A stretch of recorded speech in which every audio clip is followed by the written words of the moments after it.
What's going on, y'all? This is your boy EJ, the DJ, tour DJ, radio DJ, party DJ from the East Side, Watts.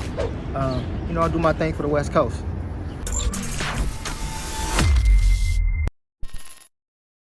That's right, bro. I see you, man. I be proud of you, man. I be rooting for you. You know, I love to see my people that come from where I come from doing their thing, man. You know what I'm saying? So I salute you.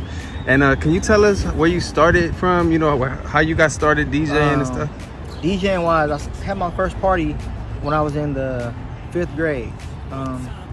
But then as I got to middle school and then high school, which we here, the infamous East Side, Lock High School, that's when I started having my house parties and backyard parties, and they grew and grew, and it went from a fad, something I was just doing for fun, to something that took me around the world. So it grew up. Started here, literally. Lock High School is where it started. Some infamous house parties. So EJ, everybody comes talking about it the next day. Man. Yeah. What did you start with? Like, what equipment? What's the first thing that you started? Equipment wise, when I started, it was a long time ago. So I started with 2 tape decks, a VHS recorder, and a turntable. Humble beginnings. And humble beginning, man. And I tell that story a lot because people don't understand, like, when you want something by any means, you go get it. And they see me now and they don't understand what I started on and what I started doing. And I couldn't afford a MacBook, or back at that time it was just turntables. I couldn't even afford the needles for a turntable, let alone a Technique 1200, that cost probably at that time a few thousand. Growing up. So now I'm a lot more blessed, and I'm able to purchase and have equipment. So starting off back then with that turntable and 2 tape decks and VHS tape, like literally there was a video station called The Box where you can order your videos, bro. And my brother would order videos so I can record them, play it back, record it onto a cassette tape, blend the 2 cassette tapes, bro. Like, it was just a lot, man. Yeah. But it humbled me, and now when I come into a place now, I can literally set up and DJ and make anything work. You made it happen with what you had. Anything. I made it happen. It's unfortunate that some people think that you have to have money or like already be able to buy the most expensive equipment.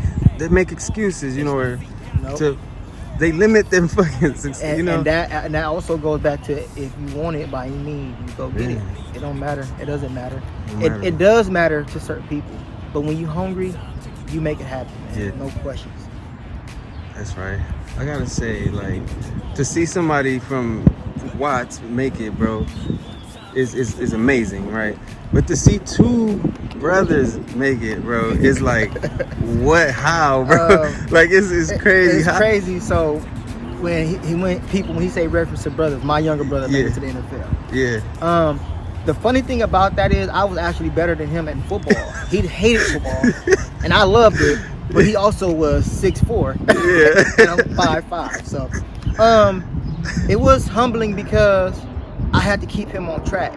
Even though he was on the higher platform, he still confided in me. And being a older brother, I had to let him know, like, man, no matter what you do, no matter what you choose to do, you good, bro. Like, even if you didn't make it to the NFL, you made it to a 4-year university where you won 3 bowl championships and you have 3 degrees. For our family, bro, that's a good look. Man, the NFL is just extra. So it was a lot of back and forth because he wasn't confident in himself, and that's just because where we come from. You don't expect to make it, and when you do get a chance, you're nervous to take it because you don't know if it's real or not.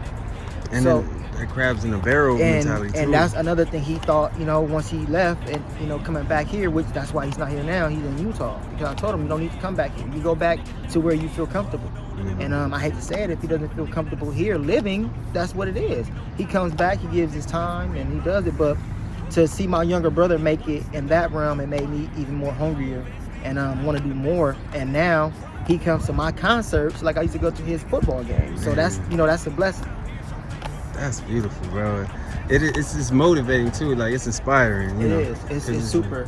It's, I don't know, man. Like, it's hard to describe it because it's not about money, and I always say that, and some people think it's a saying. No, I emphasize that because it's not. Because if it was about money, we wouldn't be doing a lot of stuff that we do. Well, I wouldn't, rather. Right. And if you monetize everything, sometimes you lose the value of it. So that's why I always say it's not about money. So I always want to converse and talk first, because sometimes when you converse and you get a dialogue going, that'll eliminate the need for money, because you will see what it is really about. And sometimes you can make stuff happen without money, and then the money will come somewhere else. Right. Can you speak on Think Watts, bro? Think Watts. Shout out to my boy Watts Sticks.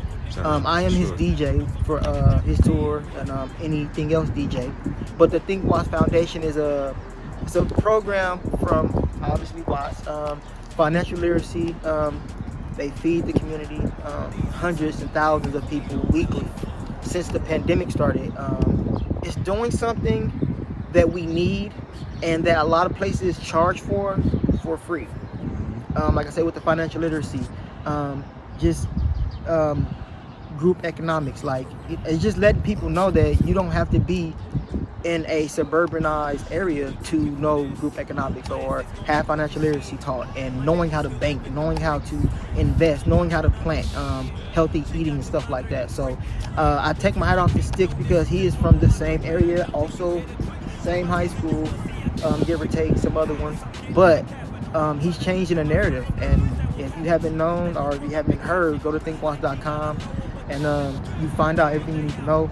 Follow Think Watts on Instagram and Watts Sticks also on Instagram, because they're doing it for the communities, and they give back, teachers, students, kids, everything, man. And he doesn't limit himself also. So that's another example of not limiting yourself and going for the gusto. Right. Bro, before you go, this is something that I really wanted to reach out to you and stuff. I seen you took in foster. Oh yeah, foster. Oh, bro, that yeah. Bro, I commend you. I tip my hat off to you for that. Can you talk about how to, I would want to do that one day. I don't know how to go about it. So fostering, it's not easy. It is easy in the sense of taking care of the kids and being an advocate and helping out. But to foster, you have to be selfless, because you're bringing in. My example, or my case was, we brought in a child on March 8th of 2020. So right before the pandemic hit, we brought in a child that wasn't ours. Whatever the situation was, we didn't ask. We just knew that we were fostering, and this is a placement we're going to take. Ended up having him for a little bit over 13 months, maybe. Yeah, like a year and some time, a year and a month. And then the reason why we do it is because we're blessed. And sometimes being blessed, it means giving. And not what you have. So being able to bless this family and help them out with their kids until they were able to get back to where they needed to be, that was the biggest blessing, and especially during a pandemic. So I recommend, if you can foster, I would recommend you look into it. If anybody out there needs any particular information about doing it, I'll be glad to help out and give any resources and information I can. LA, depending on the county, it differs per county. LA County, Riverside County, Orange County. So depending on where you live, you would just have to get the information for where you live, but that's easy fix. So like I said, if you have anybody out there that is interested in fostering and you are able to bless, I would recommend you do it. Man, I respect you for that, bro. It takes a man to, Yeah. That's what I appreciate. I can't stress it enough. But yeah. Is there anything that you want to plug, bro, before we get out of here? Really, I work with so many people, so it's a lot. But the clothing brand I am the brand ambassador for is I Love LA Girls. I am a DJ for my own self. Saygo EJ on Instagram, SAYGO EJ. Level Up LA. Think Watts, obviously. Watts Sticks. Just everybody that supports me, man, shout out to y'all. But if you have any information you want from me or about me, reach out to me on all social media platforms, Twitter, Instagram, and Facebook at Saygo EJ, SAYGO EJ. Dude, thank you, bro. All up.